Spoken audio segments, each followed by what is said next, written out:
நாமனன்றுதயம் செய்த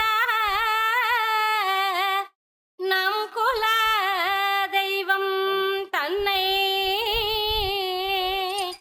சேமன குறியூரைக்க தோத்திரம் செய்வோம் வாரி.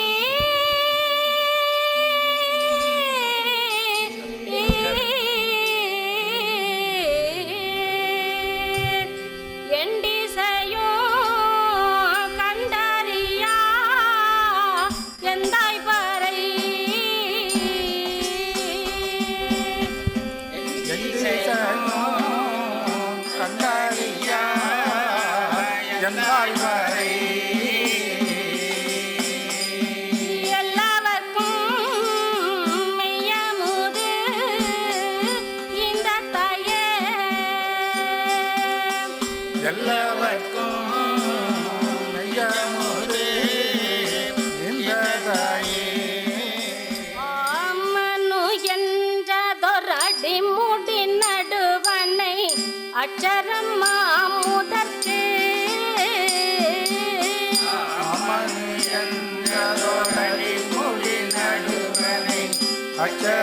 அச்சரமாமுதற்கு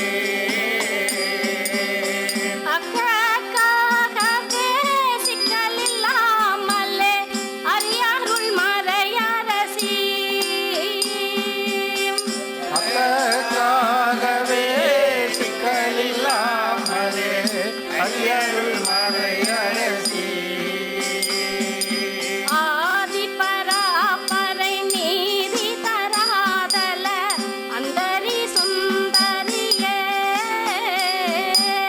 ஆதி பராபரை நீதி தராதல அந்தரி சுந்தரியே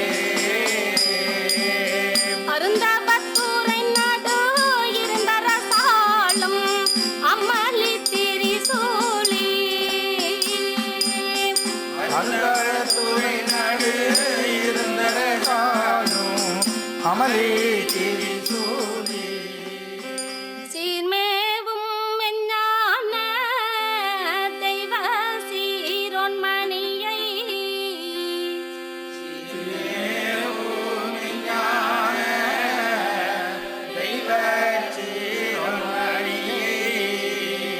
பரோர் பூகஞான பண்டிதரை யான் மறவேன். புகழ்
உலகம் தோன்றிய காலத்திலிருந்து மனிதன் உண்டாகிய காலத்தில் இருந்து ஒரே சர்வேஸ்வரன், ஒரே இறைவன் தான் அந்தந்த காலத்தில் ஒரு பெயர்களாக அவதரித்து வந்துள்ளார்கள். இன்று கலியுக கடைசியில் நம் அவதார மூர்த்தியாக சாலையாண்டவர்கள் வந்து அருளி செய்து தன்னை நம்பி நிற்கும் மக்களுக்கு சாகாவரம் அளிக்க இன்றும் அவர்கள் தவத்தில் அமர்ந்து கொண்டிருக்கிறார்கள். அப்படிப்பட்ட அந்த பெருமான் அவர்களை பற்றி பேச, அந்த ஆதி மணமகன் அவர்களை பார்த்த கண்களையுடையவர்களே, அனந்தாதி தேவர்களே, உங்களுக்கு நமஸ்காரம். யதார்த்த நன்மனத்தினர் அனைவருக்கும் என் நமஸ்காரம். மெய்வழி சபையில் 45 ஆண்டுகள் வாராந்திர சபையும் பௌர்ணமி சபையும் நடத்தி 20க்கு மேல் நூல்கள் எழுதியுள்ள திருக்குறள் டெல்லி தமிழ்ச்சங்கத்தில் வெளியிட்டார்கள். மெய்வழியே அவர் தன்னுடைய வீட்டையும் மெய்வழியில் தன்னுடைய வீட்டையும் வார சபை நடத்த அவர்கள் தன் வீட்டையே இந்த மெய்வழி சபைக்கு எழுதி கொடுத்திருக்கார்கள். அவங்க பேரு மெய்வழி சொக்கலிங்கனதர். அவர்கள் இப்போது நம்மிடையே முக்தி பெருஆற்ற வருகிறார்கள். நாம்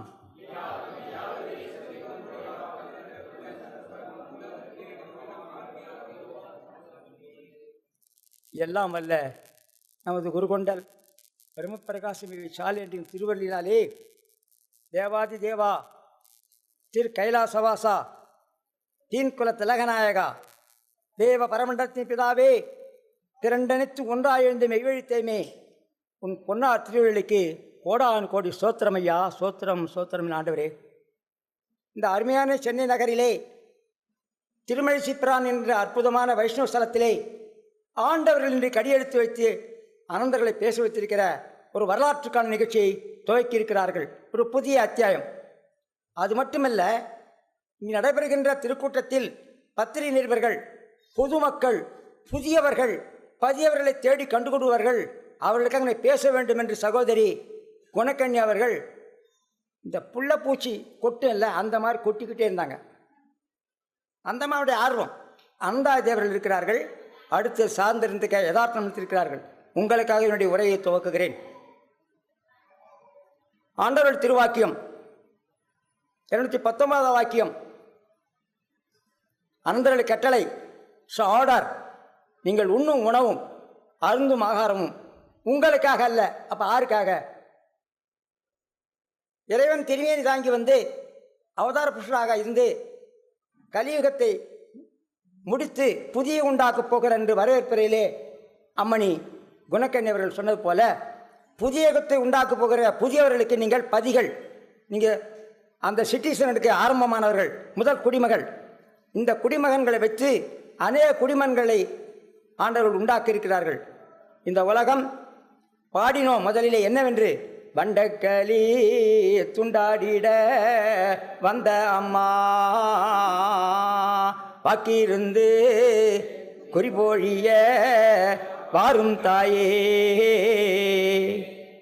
வண்டக்களி இந்த நேரம் சப்பாரி தேட்டில் ஓசியில் உட்கார்ந்து கொண்டு கும்மாளம் எடுத்துக்கொண்டு ஐம்பலன்களையும் நரகத்திற்கு அழைத்துக் கொண்டிருக்கிற இந்த உலகத்தில் ஒரு தெளித்த தேவ திருச்சபையானது இந்த உலகத்தில் மேலெழுந்து வந்திருக்கிறது. அதனுடைய ஏடுதான் நீங்கள். உலகம் போராவும் அக்கப்போரில் சிக்கி சீரழிந்து கொண்டிருக்கிற இந்த உலகத்தில், ஐம்பொருள்களுக்கு அழிவை தேங்கி கொண்டிருக்கிற இந்த உலகத்தில், இந்த புலன்களை செவிய முறையிலே தேவனை ஆராதிக்கிற ஸ்தோத்திரத்தை அமைத்து திருமழிசையிலே தெய்வத்தை பாடு என்று சித்திரை மாதம் அந்த சித்திரையிலே இத்தரையில் உட்கார்ந்து நாம் இந்த மெய்யை பரப்ப வந்திருக்கிறோம்.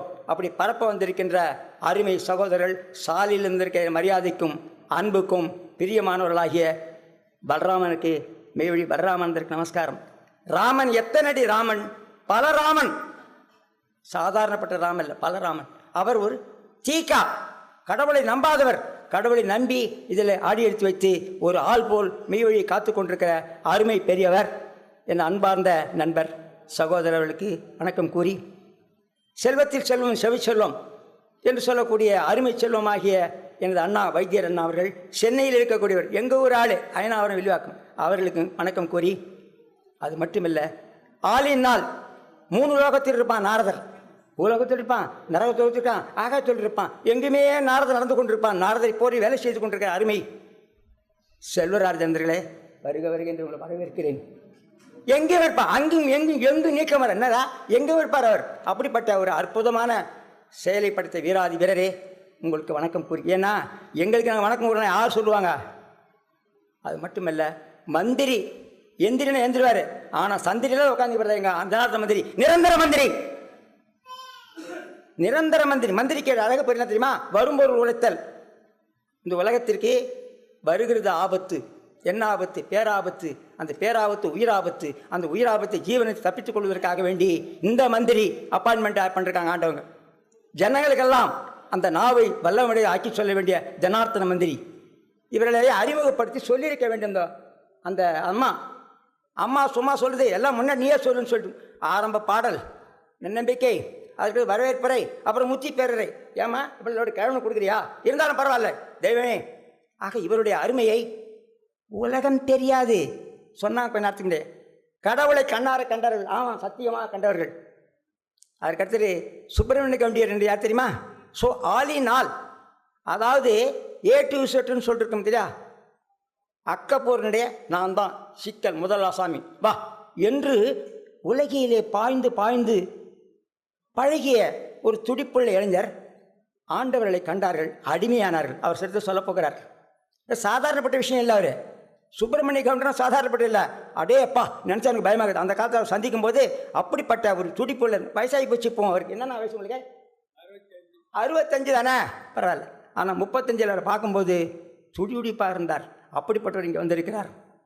அதுக்கடுத்தது சென்னை அதுக்கடுத்தது இந்த மெய்வழிக்கே பாடகர் ஜேசுதாஸ் வெளியில் பாடுறார். இவர் ஆண்டவர் தாசர். அப்பா கிருஷ்ணப்பா உலக மதங்கள் மாநாட்டிலே இவர் பாடி தான் ஹிட் ஆகி போச்சு. அந்த பாடலை தயவுசெய்து பாட முடியுமாண்ணா? தயவுசெய்து பாடுங்களேன். திபூர்ணம் மெய்யாக மெய்யாகவே சரிவங்கோடி கால மக்களத்தினுள்ள சர்வ மூலம் என்ற பரமண்டலத்தில் உள்ள பிதாவை துதி செய்யும் பைபிளும் அன்புதானே, பைபிளும் அன்புதானே. பாராளும் அல்லாவின் பேராற்றல் கூறிடும் திருக்குரான் அன்புதானே, திருக்குரான் அன்புதானே. நிறைவான கருணையை சொல்லிடும் திரிபிடக புத்தமும் அன்புதானே, புத்தமும் அன்புதானே. நீதி நேரி மாதவ மகாவீரர் ஜைனத்தில் நிறைந்ததும் அன்புதானே, நிறைந்ததும் அன்புதானே. அன்பே சிவம், அன்பே சிவம், அன்பே சிவம் என்ற 63 ஆண்டவர் அன்புதானே, ஆண்டவர் அன்புதானே. ஆழ்வார்கள் 12 தந்த பிரபந்தத்து அழகரும் அன்புதானே, அழகரும் அன்புதானே. இன்ப பெருங்கடல் இறைவனை நினைதற்கு எண்ணிலா மதநதிகளாம். எம்மதமும் சம்மதம் என மெய் மதம் மதாண்டவர், எம்மதமும் சம்மதம் என மெய் மதம் மதாண்டவர். இறைக்கு வைத்ததும் அன்பே, இறைக்கு வைத்ததும் அன்பே, இறைக்கு வைத்ததும் அன்பே. எங்கே சமரசம்? சுடுகாட்டில் ஒரே சமரசம். யாராருக்கும் சமரசம்? யமனுக்கும் மனிதர்களுக்கும் போராட்டம். இது இடையிலே வந்து ஆண்டவர்கள் சமரசம் பண்ணி, என் பிள்ளை அவனை தொடாதே. இந்த உலகத்தில் ஒருவரையும் யமன் விடமாட்டான், ஆனால் ஆண்டவர்கள் பேர் சொன்னால் தொடமாட்டான். என்ன கரெக்ட்? அப்போ சமரசம் எங்கே? ஆகே சமரசம் ஆக்கி விட்டாங்க யமனை. அந்த யமன் சமரசம் மட்டுமல்ல, நண்பனாக யம தர்ம ராஜாவாக. இந்த உலகத்தில் யம தர்ம ராஜா. யாருக்கு யம? போலீஸ்காரன் அக்யூஸ்டுக்கு லட்டியில் அடிப்பான், அதான் மந்திரி பதிவு பண்ணக. அப்போ அனந்தர்களுக்கு தர்மம், அப்போ நரர்களுக்கு அவனே யமனாக இருக்கிறார். இந்த ரெண்டை உலகத்திற்கு சொன்ன தெய்வம் அவர்கள்தான், வேறு ஒருவரும் இந்த குறிப்பை சொல்லவே இல்லை. எனவே இப்படிப்பட்ட அற்புதமான செய்தியை சொல்ல வந்திருக்கிற உடுவாஞ்சேரியிலே சபை நடத்தி கொண்டிருக்க மட்டும் இல்லை, எல்லாரும் அடக்கமான கொண்டு அடக்கம் மன்றத்துக்குள்ளே ஆர்வலை செய்து கொண்டிருக்கிற தொழில் வீரர், செயல் வீரர், பேரு மாசிலாமணி. ஈசனே மாசிலாமணியே, ஏண்டா இவர் இவ்வளோ சொத்து வச்சுட்டு இங்கே சாலில் இருக்கிறார், இங்கே இருக்காங்கன்னா இந்த காரியத்தை செய்வதற்காக நியமித்திருக்கிற என் அருமை சகோதரர் செல்வராஜனுடைய தம்பி. இவர் பார்த்தா அண்ணா மாதிரி தெரியும், அவர் பார்த்தா தம்பி மாதிரி தெரியும். பாருங்களேன், செல்வராஜ் தம்பி மாதிரி தெரிவார், அவர் அண்ணா மாதிரி தெரியும். உண்மையிலே அவர் தான் இவருக்கு அண்ணா. ஆகவே மாசிலாமணி அவர்களே வருக வருகின்ற வரவேற்று உங்கள் வர இருக்கிற அனந்தர்களுக்கும் வரவேற்பு கூறி என் முத்தி பெரிய துவக்குகிறேன். இப்போ நீங்கள் கூடியிருக்கிறீர்கள், தெய்வத்தை ஸ்தோத்திரம் பண்ணிட்டான், அதுபடி எழுந்து போக வேண்டியதானே, என்ன வேலை? உலகத்திற்கு இந்த செய்தியை சொல்ல வேண்டும் என்று நமது குருபுரான் 219 வாக்கியத்தில் சொல்லப்பட்டிருக்கிறார். அந்த வாக்கியத்தை செயல்படுத்த வேண்டிய முறையிலே தெய்வமே ஆக்கி கொண்டிருக்கிறார். ஆகவே இந்த 8 அஷ்டதிக்கு பாலர்களும் இறைவனை பேச, அவருடைய திருப்புகழை பாருக்கு அறிவிக்க வந்திருக்கிறார்கள். அவர்கள் சொல்ல கருத்தை கேட்பதற்கு நான் இருக்கிறேன். என்னுடைய முத்திப்பதில் முக்கியமான காரணம், இந்த பத்திரிகை உலகத்துக்கு அந்த அம்மா எழுத சொல்லிச்சு, எழுதினேன். எழுத மட்டுமில்லை, நீங்களாம் பிரிண்டிங் பண்ணிடலாம். இதில் செய்தி தான் பொது செய்தி, உலகத்தில் சொல்ல வேண்டிய செய்தி, நாம் சொல்ல வேண்டிய செய்தி. நாம் தெய்வத்தினுடைய அருளை பெற்றுவிட்டோம், முடிஞ்சது நம்ம காதை. சாவா வரச்சீட்டை பெற்றுக்கொண்டீர்கள், எந்த குறையும் கிடையாது. நாம் ஆண்டவருடைய செய்தியை சொல்வதற்கு இங்கே வந்திருக்கிறோம். அந்த செய்தியாகப்பட்டு சொல்வதற்கு கருப்பொருளை உங்களுக்கு வழங்கியிருக்கிறோம். அந்த கருப்பொருளுடைய செய்தியை மட்டும் நான் கூற விரும்புகிறேன். என்ன எனில், பொதுமக்களுக்கு, நாம் பொதுமக்கள் இல்லை, ஒரு ரிங்க் வந்துட்டோம், நம்ம ஒரு நம்பிக்கைக்கு வந்துட்டோம். இதை உலகத்திற்கு ஆச்சாரம் இல்லாத உலகத்தில் பிரச்சாரம் செய்ய வந்திருக்கிறோம். இன்னைக்கு கிறிஸ்தவ சபையில் இப்போ பாருங்கள், இன்னைக்கு பெரிய ட்ரம்மு போட்டு எல்லாம் இயேசுவே எனக்கெல்லாம் இயேசுவே, நமக்கு எல்லாம் ஈசனே, தெய்வ ஈசன் என்று சொல்ல வந்திருக்கிறோம். ஆக இது நிஜம், இது உண்மை, இது சத்தியம். இதுக்காக தான் அந்த பத்திரிகை நிஜ நிதி ஆத்மலாப வசந்த காலம் அழைக்கிறது. உலகத்திற்கு அழைப்பதற்கு நீங்கள் தயாராக வேண்டும். நீங்கள் பிரசங்கம் கேட்டு போகிறதுக்காக வரவில்லை, உங்களை கூர்ப்படுத்த உளியை தீட்டுவாங்க சாணக்கல்லில். அது மாதிரி அனந்தர்கள் கல்லில் நீங்கள் தீட்டிக்கொண்டு இந்த தீட்டின உளியை உலகத்திற்கு போய் அக்கப்போய் செதுக்கி அங்கே உருவாக்க வேண்டிய செய்தி உங்களுக்கு சார்ந்திருக்கிறது. அதைத்தான் இங்கே சொல்ல வந்திருக்கிறேன். நீங்களெல்லாம் பெற்றுக்கொண்டீர்கள், என்ன சாவரத்தை சந்தேகம் இல்லை, ப்ரேயர் பண்ணுறீங்க, முடிஞ்சு போச்சு. ஆனால் அதோடு உங்கள் கடமை நிற்கவில்லை. உங்களை சார்ந்தவர்களுக்கு உலகத்திற்கு யதார்த்த நன்மத்திற்கு சொல்ல வேண்டிய கட்டாயம் உங்கள் தலையில் இருக்கிறது. அதை தான் கட்டிங்க, தான் தலைப்பா.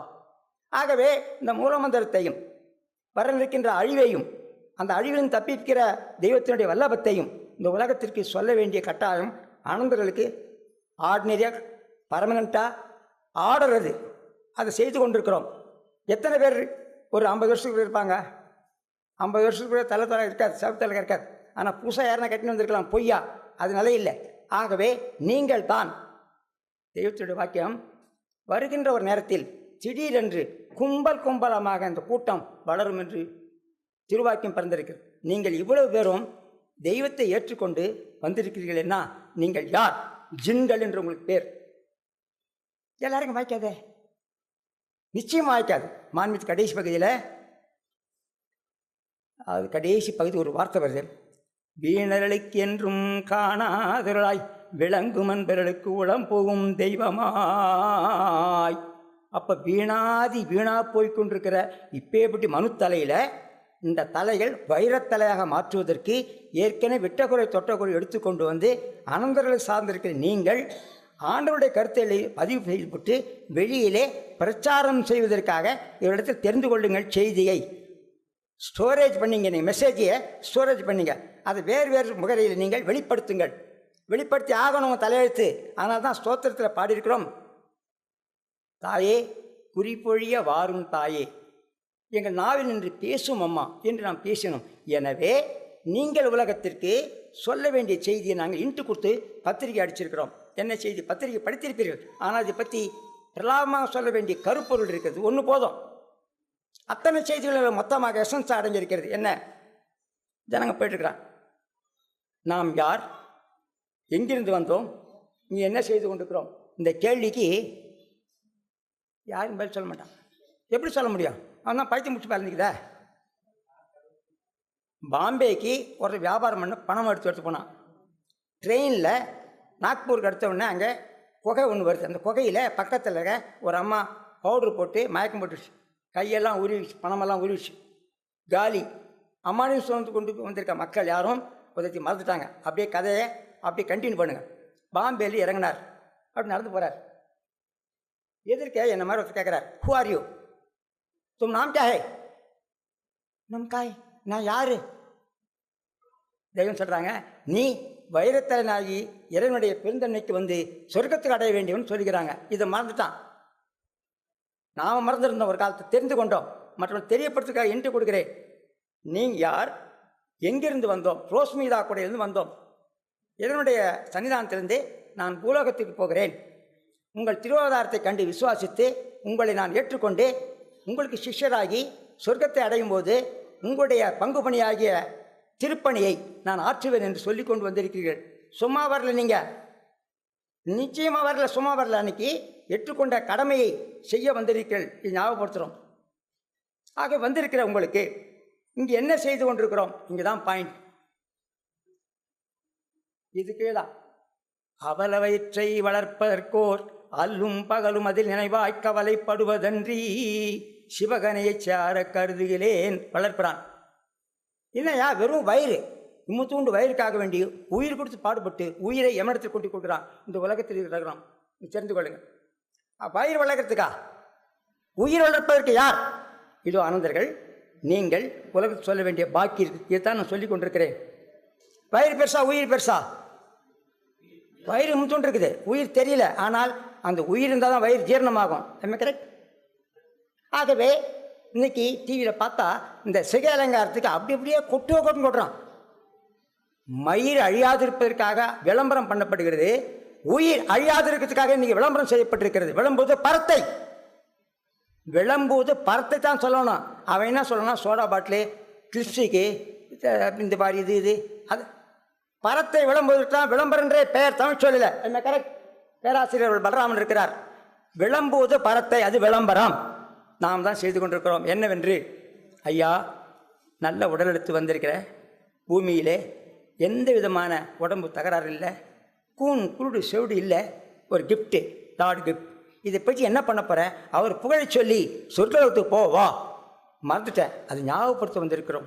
ஆகவே கூன் குருடு செவிடு பேடு நீங்கி பிறந்திருக்கிற மக்கள் கூட்டத்திலே இருக்கிற தெய்வத்தை வேண்டி தொழுது கொண்டிருக்கிறார்கள். இன்றைக்கி நீங்கள் டிவியில் பார்த்தீங்கன்னா சில மேலே பஞ்சாமிர்தம் ஊற்றுவான், பாலை ஊற்றுவான், பழத்தை ஊற்றுவான். தெய்வம் கேட்குறாங்க, உன் மனைவி உன் மேலே ரொம்ப அக்கறாங்க, நாதா உட்காருங்க, நல்ல மீன் குழம்பு வச்சுக்கிறேன், இந்த கொட்டை தலையில் கொட்டினேன் அப்படின்னு கேட்குறாங்க. ஏன்னா வாயில் ஊட்டினா நியாயம், தலையில் கொட்டினா எப்படி? அது மாதிரி இன்றைக்கு வீரகங்களை தலையில் கொட்டி கொண்டிருக்கிறார்கள். கல்விகிறத்தினாலே விழுங்கப்பட்டிருக்கிறார்கள். இது பெரிய சாபக்கேடு. ஏன் மனிதன் கல்லாய் போனான்னா, இவன் கல்லை வணங்குறதுனால கல்லாய் போனான்.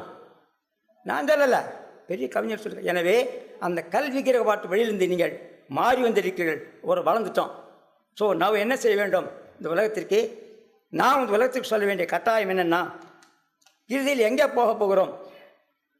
சாவதிலே 2 வகை சாவு என்று மெய்வழி தான் தெரியும். அதுக்கு முன்னாடி யாரும் சொல்லலை. சாபதிலே 2 வகை மைந்தா கேளு. சித்தர் பொருள் ஒரு இடத்துல வருது. ஒரு இடத்துல வந்தால் புரிஞ்சுமா உலகத்துக்கு? ஞானிகள் அடக்கம் மகிறார்கள், அவர்களை சமாதி ஸ்தலம் செய்து வரம் வேண்டுகிறோம். அஞ்ஞானி தீட்டாகி சாகிறான், அது கேட்டாவே தீட்டு. 2 kinds ஆஃப் டெத். ஆக உலக வாழ்க்கையில் வாழ்ந்ததுக்கு பிறகு இறுதி நேரத்தில் இவன் இறைவனை சார்ந்திருக்கிறானா அல்லது உலகத்தை சார்ந்திருக்கிறானா? உலகத்தை சார்ந்தால் கசப்பு சீட்டு வெளியாகும். இதை வள்ளுவர் தக்கார் தகவலார் என்பது அவரவர் எச்சத்தால் காணப்படும். அடக்கம் அமர்வொழிக்கும் அடங்காமல் ஆறுழித்தோடும் என்று குறிப்பிட்டிருக்கிறார். இந்த உலகத்துக்கு இந்த வார்த்தையே தெரியாது. தெய்வம் வந்ததுக்கு பிறகுதான் இதுவரைக்கும் யாரும் சொல்ல முடியாத, யாரும் தெளிவிக்க முடியாத, ப்ரூவ் பண்ண முடியாத காட்டினாங்க. ஆக ப்ரூவ் பண்ணிட்டாங்க. நடந்திருக்கு பார்த்தோம். இந்த கூட்டத்தில் இந்த உலகத்தை வெளியில் ரோடில் நிற்போம். வா வா, என்னங்க நீ கடவுளை கண்டையா? கடவுளா காண்டதா? ஆச்சரியப்படுவான். ஆனால் என் அண்ணன் ஜனாதிபதி கூப்பிடு, ஐயா கடவுளை கண்டே சொல்வார் இல்லையா? ஏன்பா சந்தேகம் உனக்கு? செல்ராஜ் என்ன பேச மாட்டேங்க? ஏன் பார்த்துருக்க நீ? கடவுளை கண்டையா? நீ கண்ட எத்தனை கலர்? 5 கலர் சொல்லுவார் இவர். அவன் சொல்லுவானா? நிறங்களோர் ஐந்துடையாய் விண்ணோர்கள் ஏத்த தெரிந்து கொண்டிருக்கிறோம், கடவுளை கண்டோம். அப்போ என்ன செய்யணும்? அந்த கடவுள் மனித தேகத்தில் கல்கி என்ற அவதாரத்தில் இறுதி காலத்தில் வந்தார். அவருடைய அடியார்கள் நாங்கள். நீங்கள் என்ன பண்ணணும்? எங்கள் அடியார்களை தொடர்ந்து கொண்டு வாங்க என்று சொல்லணும். இந்த எண்ணம் வருவதே கோடியில் ஒருவருக்கு தான் வரும், சதா எல்லாருக்கும் வராது. ஏன்னா வர முடியாது. வீணர்களுக்கு என்றும் காணாதவர்களாய் நல்ல மனம் புண்ணியர்க்கு தோணும் ஆர்வரித்த காமி கட்கும் லோவி கட்கும் உதைத்தீப்பின் அப்பார் தள்ளும் நுதி நூல் நம்முடைய நூல். எனவே நீங்கள் இது பிரசங்கம் கேட்டு போய் முத்தி பேரை கேட்டு போகிறதுக்கு வரல. பயிலரங்கம் பயிற்சி பண்ணி இப்படி சொல்லாடலை உலகத்தில் சொல்லி அந்த சொல் மூலியமாக தேவனை அறிமுகப்படுத்தி அவர்கள் சொர்க்கத்துக்கு போகிற வேலையை செய்தால் அதான் திருப்பணி. என் கடன் பணி செய்து கிடப்பது. அன்பர் பணி செய்ய ஆளாக்கிவிட்டால் இன்ப நிலை தானே வாய்க்கும் பராபரம் தாய்மானார். அன்பர் யார்? தன் உயிர் மேலே அன்பு வச்சு இரக்கம் வைத்து அதுக்காக ஆதாயம் தேடிக்கொண்டு நீங்கள் தான் அன்பர்கள் இல்லையா? வேற யாரும் இருக்காங்க? அன்பர்கள் மெய்யன்பர் பிரசங்கத்தில் பேசுவான். மெய்யன்பார்கள் மெய்யே தெரியாது, மெய் உயிர். அந்த உயிர் மேலே அன்பு வைத்து இயக்கத்தை நடத்தி கொண்டு அதற்காக வணக்கத்தை செய்து கொண்டு வருகிறவர்களை வாழ வைத்து கொண்டு நாம தான் மெய்யன்பர்கள். கரெக்டா? இதை நீ தெளிவாக தெரிந்து கொள்ளணும். மெய்யினா உயிர். அந்த உயிர் மேலே அன்பு வைத்து நாம் அதற்காக வணக்கங்களில் ஈடுபட்டு கொண்டிருக்கிறோம். பாக்கியம் 256. முறையான வணக்கம், மாசற்ற இரக்கம், வருங்கால தீர்க்கம், இம்மூன்று மந்திரஸ்திரம். இதை கெட்டியாக கை கொண்டவர்களே ஆண்டவர்கள் தங்கள் தெய்வமாக கொண்டு சொர்க்கத்துக்கு போவாங்கன்னு சொல்லிக்குது. அப்போ முறையான வணக்கம் என்பது என்ன? யார் எடுத்துக்கிற முறையான வணக்கம்? மெய்க்குரு. அவர் எடுத்து வைத்த வணக்கம் தான் வணக்கம். அந்த வணக்கத்தை இப்பொழுது அனந்தர்கள் செய்து கொண்டிருக்கார்கள். அதை சார்ந்த நீங்கள் எல்லாம் செய்து கொண்டிருக்கிறீர்கள். உங்களுக்கு கடப்பாடு என்னவென்றால் இந்த உலகத்திற்கு தெய்வத்தை பற்றி, அவருடைய கொள்கையை பற்றி, அவருடைய அவதாரத்தின் மேன்மையை பற்றி, அவருடைய தவச்செயலை பற்றி சொல்லுவதுதான் உங்களுக்கு தவம். இப்போ கேட்டுக்கொண்டிருக்கிறோம். அவருடைய புகழை கேட்பது ஒரு தவம், அது எடுத்து சொல்வது ஒரு தவம். அந்த தவத்தை நீங்கள் பயிலுவதற்காகத்தான் சகோதரி குணக்கன்யா அவர்கள் இந்த மண்டபத்தில் ஏற்பாடு பண்ணி பயிலரங்கம். இட் இஸ் நாட் வெறும் பேச்சரங்கம் இல்லை, முத்தியரங்கம் கேட்டு போகிறதில்ல. கேட்டது நீ டெவலப் பண்ணி நாளைக்கு ஒரு மீட்டிங்கில் சொக்கலிங்கந்தர் என்னையா பேசலை, நான் 1 மணி நேரம் பேசணும் பார் அப்படின்னு குமார் பேசணும், ரஜகண்டி பேசணும், நீங்களாம் பேச வேண்டும் என்று தான் நம்பி உங்களை சொல்லுகிறேன். இந்த கரடி சிங்கம் எத்தனை நாள் பேசும்? 78 வயசு. இன்னும் எத்தனை நாள் பேசுவோம்? கருப்பாக இருக்கும்போது மெய்வழிக்கு வந்தேன், நீ வெளுப்பாகி போச்சு, வெளுத்து போச்சு என் சாயம். உங்களுக்கு சாயம் வெளுக்கலை. ஆகவே சாயாத இருக்கிற நீங்கள்லாம் ஓயாதபடிக்கு மெய்வழிக்கு பாடுபட வேண்டும் என்ற இந்த குறிப்பை நீ எடுத்துக்கொள்ள வேண்டும். இந்த குறிப்பிலே அழகான கருத்துக்கள் சொல்லியிருக்கிறோம். இதை பற்றி பேசலாம் 4 மணி நேரம் பேசலாம். ஏன்னா சகோதரி எல்லாரையும் பேச வைக்க வேண்டும் ஆசைப்பட்டு அங்கேருந்து கூட்டின்னு வந்து உட்கார வச்சு டீ காப்பி கொடுத்து பேச சொல்லியிருக்குது. அவர்களை பேசுவதற்கு முன்னாடி நான் இந்த ஆரம்ப நிகழ்ச்சியை முடித்து செய்திகள் நிறைய இருக்குது, பத்திரிகையில் வந்து அதுவும் குறிப்பிச்சிருக்கேன், தனியாக வந்து பேசிக்கலாம். மொத்தத்தில் இந்த உலகம் அழிந்துபட்டு போக கூட்டத்திலிருந்து அழிக்கப்படாத வித்துக்கென்ற ஒரு சில மனுவை தெய்வம் பொறுக்கெடுத்திருக்கிற அனந்தர்களை சார்ந்து நீங்கள் பயிலரங்கத்தை முடித்து அடுத்து உலகத்துக்கு சொல்ல வேண்டிய செய்திகளை நூல்கள் வெளியிட்டிருக்கிறோம் நிறைய.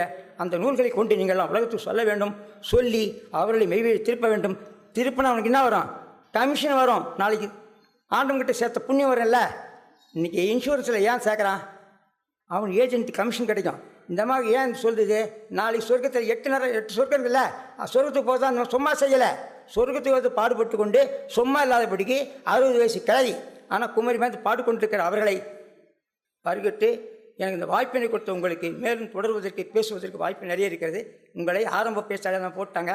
மொத்தத்தில் இந்த நூல் அறிக்கையை வச்சுப்போங்க, செய்திகளை வச்சுங்க, நூல்களை வச்சுங்க, முறையாக சபைக்கு இருந்து பழகி சொல்லாடலை செய்து கொண்டு உலகத்தை பகையகத்து பேடிகை உள்வாள் அவகத்தை வந்து கற்றும் நூல் என்று திருக்குறள் சொல்லி என்ன அர்த்தம்? அதுக்கு தெரியாதில்ல. ஒரு போர் வீரன் நிறைய வாழ் வச்சுக்கிறான். சண்டைக்கு போய் எதிராளியை வெட்டி விட்டு விட்டு விட்டு அரசனுக்கு வெற்றியை தேடித்தர வேண்டும். அப்படி இல்லாத வேட்டிக்கு வாள் மட்டும் பெருசாக வச்சுக்கிட்டு பேசா வாழ்ந்த என்ன பண்ணணும்? அது மாதிரி நீங்கள் செய்தியை அதிகம் வைத்துக்கொண்டு வேதங்களை வைத்துக்கொண்டு பேசாமல் இருந்த என்ன பிரயோஜனம்? பேச வேண்டும் என்று தான் உங்களை பேச அழைக்கிறேன். பேசரும் பெரும்பொருளை பேசி அளித்த பெருமானை பேசுவதுதான் உங்கள் பூசை. அப்படி பேசி நீங்கள் பயிலரங்க ஆகிட்டால் நீங்கள் எங்கள் வேலை சொல்லமாடும். எனவே வருங்கால உலக ஜனங்களுக்கு நீங்கள் எல்லாம் ஒரு தூதுவர்களாக இருந்து தோது செய்து சொர்க்கத்துக்கு போகிற மக்களை அழைப்பதற்கு சபைகளை கூட்டுங்கள். அங்கங்கே அனந்தர்களை கூப்பிட்டு பேச வைங்கள், வேதங்களை படிக்க வைங்கள். நீ நாவிலிருந்து பேசு, தெய்வம் பேசுவார்கள் உங்களை. அவங்க நின்று பேசுவாங்கயா, நீங்கள் பேச வேண்டியதில்லை. அவங்கள மைண்ட் பண்ணி டச் பண்ணி பேசிக்கிட்டே இருப்பாங்க. எனவே உங்களுக்கு நான் சொல்கிறேன், தெய்வத்தை நினைத்து பேசுங்கள். தெய்வம் உங்கள் நாவிலிருந்து பேசுவார்கள். உலக மக்கள் அந்த அழிவிலிருந்து காப்பாற்றுவார்கள். அந்த புண்ணியம் உங்களுக்கு கிடைக்கும். அந்த கண்ணியவான்களை உங்களை எல்லாம் மீண்டும் முதலில் உங்களுக்கு வாய்ப்பு கொடுத்த சகோதரி நன்றி கூறி உங்கள் எல்லாருக்கும் வணக்கம் கூறி அமைகிறேன். நன்றி, வணக்கம்.